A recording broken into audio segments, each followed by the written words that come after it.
سارے لوگوں سے ملاقات ہوتی ہے، لیکن وہ جگر مراد آبادی کی ایک نظم کا ایک شعر بہت پسند آتا ہے مجھے، جس کو میں اکثر پڑھتا ہوں کہ آدمی آدمی سے ملتا ہے، دل مگر کم کسی سے ملتا ہے۔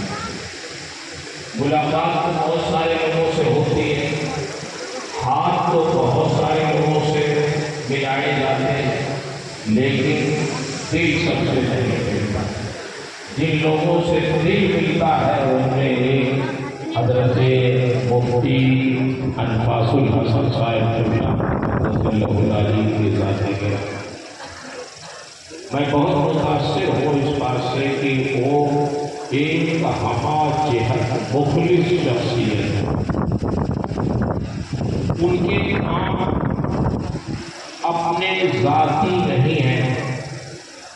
دنیا میں زندگی تو بہت سارے لوگ گزارتے ہیں، لیکن کوئی اپنے لیے زندگی گزارتا ہے، کوئی اپنے بال بچوں کے لیے زندگی گزارتا ہے، کوئی اپنے خاندان کے لیے زندگی گزارتا ہے، لیکن حضرت مفتی انفاس الحسن صاحب رضی اللہ عنہ نے زندگی اپنی دین کی خدمت کے لیے وقف کر دی۔ عمر تو ابھی بہت زیادہ نہیں، لیکن منصوبے ان کے دیکھیں آپ، فکر دیکھیں ان کی۔ کالجوں میں جو بچے پڑھتے ہیں، جو بچیاں پڑھتی ہیں، بچے ہمارے اور آپ کے پڑھتے ہیں، بچیاں ہماری اور آپ کی پڑھتی ہیں، لیکن ان کے ایمان کی فکر، ان کے عقیدے کی فکر، ان کی کردار کی فکر مفتی انفاس الحسن صاحب۔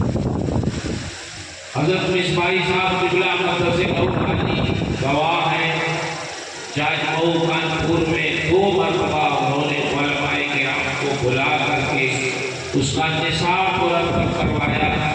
یہ کام ان کا کوئی ذاتی نہیں تھا، یہ دنیا بھر کے بچے اور بچیاں جو اسکولوں اور کالجوں میں پڑھتی ہیں، آج ارتداد کا فتنہ عام ہوتا جا رہا ہے۔ اس مرد درویش کو فکر ہوئی کہ ان بچیوں کو ارتداد سے کیسے بچایا جائے، ان بچوں کو بے دینی سے کیسے بچایا جائے، تو انہوں نے اس کے لیے کوچنگ سینٹر کا انتظام کیا، شام کی تعلیم کا انتظام کیا، سنیچر اتوار کی تعلیم کا انتظام کیا۔ گرمیوں میں جب اسکول بند ہوتے ہیں تو ان دنوں میں مذہبی تعلیم کا انتظام کیا، تاکہ ہمارے بچے اور بچیاں جو اسکولوں اور کالجوں میں پڑھتے ہیں وہ صرف دنیاوی تعلیم سے آراستہ پیراستہ نہ رہیں، بلکہ انہیں دینی معلومات بھی اچھی خاصی رہے، تاکہ زندگی کے اس شعبے میں وہ رہیں تو ان کی شمع ایمان بجھنے نہ پائے۔ کون پوچھتا اس زمانے میں؟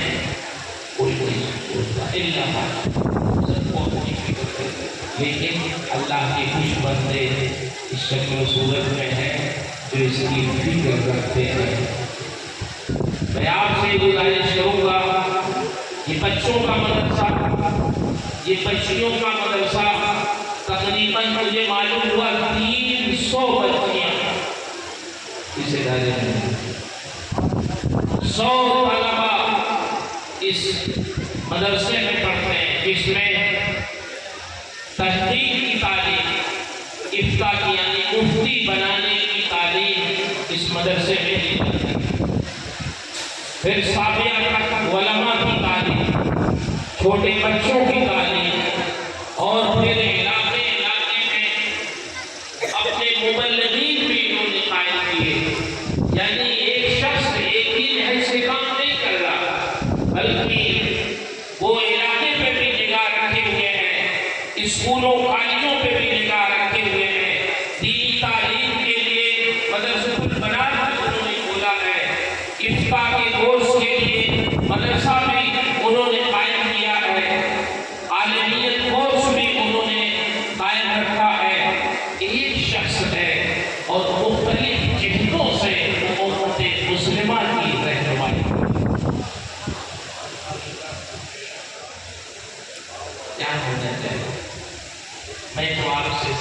تقریر نہیں کروں گا، آپ سے یہی کہوں گا کہ آپ ہم سے محبت کیجیے، ہم کے ساتھ جامعہ اشرفیہ پور میں سیمینار ہوتا ہے، میں یہیں سے آپ سے بتا رہا ہوں، جب بھی اس سیمینار میں جاتے ہیں کتنی بھی کوشش کیجیے ان کو کرایہ دینے کی، وہ کرایہ بھی نہیں اور مخلص ہے۔ اللہ ایسے مخلصین کو باقی رکھے، ان کی عمر میں، ان کی صحت میں برکتیں عطا فرمائے، اور بظاہر آپ دیکھیے وہ کسی بڑے امیر گھرانے کے نہیں، لیکن اللہ کا شکر ہے کام صرف پیسے سے نہیں ہوتا، کام اخلاص سے ہوتا۔ عمر اختر کا نام آپ نے سنا؟ آپ کے تسلی کے لیے اور میں برکت کے لیے میں عرض کرتا ہوں، پور میں ایک حافظ ملت تشریف لایا تو جماعت اہل سنت کی اس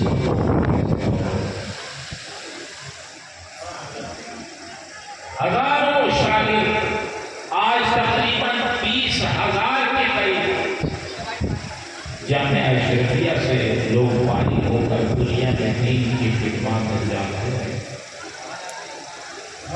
حافظ ملت آئے، وہ سراپا اخلاص ہے، ان کی برکتیں کیسے لائے؟ کوئی مخلص میدان میں آ جاتا ہے تو لوگوں کے دلوں میں ان کی محبت کیسے پیدا ہوئی، لوگوں نے ساتھ کیسے دیا۔ 1972 میں جامعہ اشرفیہ جو قصبے سے 1 کلومیٹر باہر ہے، وہاں قائم کرنے کا پروگرام حافظ ملت نے بنایا، تو اس کے لیے چندہ کرنے گئے قصبے میں، اپنے احباب کے ساتھ جاتے، کچھ لوگ نظم پڑھتے، نعت شریف پڑھتے، ترغیب کے لیے بعض لوگوں نے نظم بنا رکھی تھی اشرفیہ کے لیے، وہ پڑھتے جاتے، گھر گھر لوگ خوش ہوتے، چندہ دیتے۔ ایک صاحب نے کہا حضور آج ہمارے گھر چندہ کرنے آ جائے، حضرت نے کہا آ جائیں، گئے، انہوں نے اپنی چادر بچھائی، دری بچھائی، جو کچھ تھا بچھایا، حضرت اور آپ کے احباب بیٹھے، انہوں نے گھر کا جتنا اثاثہ تھا سب لا کے رکھا، یعنی جتنا پیسہ تھا ان کا ایک برتن میں لا کے رکھا۔ 1972 کی بات میں بتا رہا ہوں، اس میں کتنا پیسہ تھا؟ تقریباً 37,000۔ انہوں نے کہا حضور جو کچھ تھا آپ کی خدمت میں پیش کر دیا اشرفیہ کے۔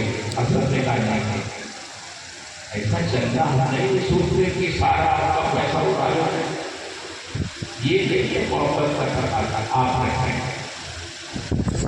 اس میں سے کچھ ہم لے لیں۔ انہوں نے کہا نہیں حضور قبول کر لیں۔ حضرت نے کہا اس طرح آپ ہی لوگوں سے تو بات بات ہے، آپ لوگ رہے کہ آپ کی تجارت رہے گی تو اشرفیہ کا کام بھی چلتا رہے گا، آپ اس کو لے جائیں، اس میں سے کچھ ہم قبول کر لیں۔ انہوں نے ایک بات کہہ دی کہ حضرت کیوں نہیں قبول کر رہے ہیں؟ جب حضرت ابوبکر صدیق رضی اللہ عنہ اپنا سارا اثاثہ سرکار کی خدمت میں پیش کیا تھا تو کیا سرکار نے رد کر دیا تھا؟ قبول تو کیا، تو آپ بھی قبول کر دیں۔ ایسی بات تو نہیں کہتے کہ حضرت قبول ہو۔ عجیب اتفاق کی اسی رات جنہوں نے چندہ دیا تھا ان کی اہلیہ کی طبیعت ناساز ہوئی، طبیعت ناساز ہوئی تو صبح کو ڈاکٹر کے پاس لے کے گئے علاج کے، ڈاکٹر کو معلوم